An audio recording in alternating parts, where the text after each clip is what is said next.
Hello guys, welcome back to my new video. Today I will tell you how to get rid of cockroaches. Number 1. Bay leaves. Bay leaves are an natural cockroaches repellent. Crush some leaves and sprinkle them in areas where cockroaches frequent. The strong smell deter them for entering your home. Number 2. Diatomaceous earth. Diatomaceous earth work as a natural insecticide. Sprinkle it along cockroaches trails and hiding spots. It dehydrates their exoskeleton, killing them quickly. Number 3. Garlic, onion and pepper spray.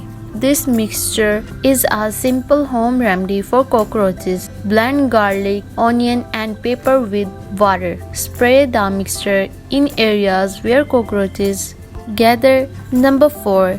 Cleanliness is key. Keeping your home clean is essential in preventing cockroaches infestation. Regularly sweep, mop and vacuum your home. Remove food crumbs and water sources that attract cockroaches.